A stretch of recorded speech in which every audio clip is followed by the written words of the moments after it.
دەشەنەسەندنی هێرش و پەلامارەکانی گروپە چەکدارەکانی داعش بەتایبەت لە ناوچە دابڕێنراوەکان و ڕوبەڕووبوونەوەیان لەگەڵ هێزەکانی پێشمەرگە و سوپای عێراق وای کرد کە وەزارەتی تەندروستی حکومەت یاریێمی کوردستان ژوورێکی عەمەلیات بۆ باناوەچوونی هێزەکانی پێشمەرگە و ئەو هاوڵاتیانە پێک بێنێت کە بەهۆی نالەباری دۆخەکەوە ئاوارە بوون.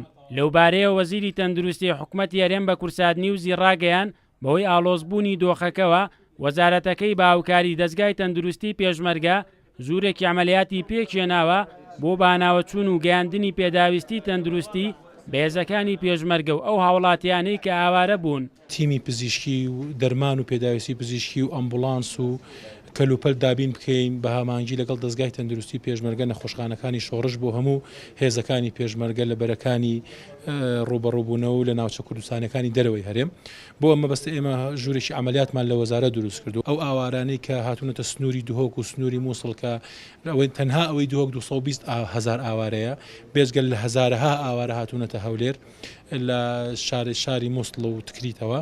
بۆیە ئێمە داواکارین لە وەزارەتی تەندروستی بەغدا کە بە هانامانەوە بێن بەڕاستی ئەو ئێمە هەموو پێداویستێکی دەرمان و پێداویستی پزیشکیمان بۆ ئامادەکردوون. دووەمەش ئێمە داواکەین لە هەموو کۆمپانیاکانی دەرمان لە هەموو مەتخەلەکانی دەرمان لە هەموو ئەوانە کە بێن بە هانامانەوە بۆ ئەوەی کە دەرمان و پێداویستی پزیشکی هەرچەندە بارودۆخەکە ئێمە لە ژێر سەیطەری خۆمانایە بەڵام بێن بە هانامانەوە. ئێمە دوو جۆر تیممان هەیە، تیمی سابت کە لەگەڵ لیوا فۆجەکانی هێزی پێشمەرگای ئیشەکەن و هەنێک لیوای هەنێک تیمی گەڕۆکمان هەیە کە بەسەر هێزەکانی پێشمەرگا ئەگەڕێن بۆەوەی بزان کە بارودۆخی تەندروستیان ئەوە بکەن و هەروها چەند شوێنێکی شماندانەوە وەکو پێڵەن خەلفی بۆ پشتی ئەو هێزی پێشمەرگە کە لە پێشەوەن بۆ ئەوەی کە بتوانین ئێمە لە هەر حاڵەتی هەر ڕوبەڕووبوونەوەیەکە چەند بنکەیەکی گەورەمان هەبێت بۆ ئەوەی بتوانین ئەو پێداویستیانە جێبەجێ بکەین. دەیان تیممان پێکێناوە لەگەڵ بە هەمانگی فەرمانگەی تەندروستی بۆی هاوکاری هێزەکانی پێشمەرگە بکەین لە بەرەکانی جەنگ.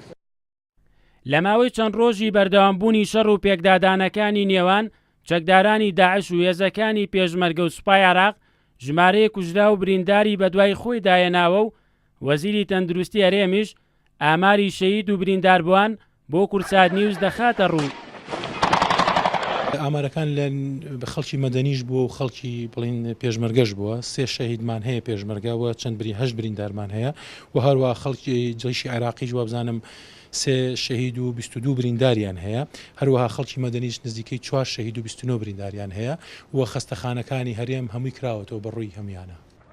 بەپێی دوایین ئاماریشکە دەست کورسات نیوز کەوتووە لەو ناوچانەی کە بارگرژی و شەڕی دەستەویەخەی چەکدارانی داعش و هێزەکانی پێشمەرگە و سوپای عێراقی تێدایە بەتایبەت لە سنووری ناوچە کوردنشینەکان تا ئێستا 6 پێشمەرگە شەهید بوون و 21 تریش بریندار بوون.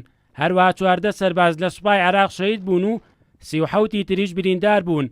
ئەمە سەرباری ئەوەی 6 هاوڵاتی مەدەنی بەهۆی شەڕ و بارگرژیەکانەوە شەهید بوون و 84 تریش بریندار بوون. تا دێ ژمارەی شەهید و برینداربوانش لە زیادبووندایە. مەریوانە بڵا، کورسات نیوز، سلێمانی.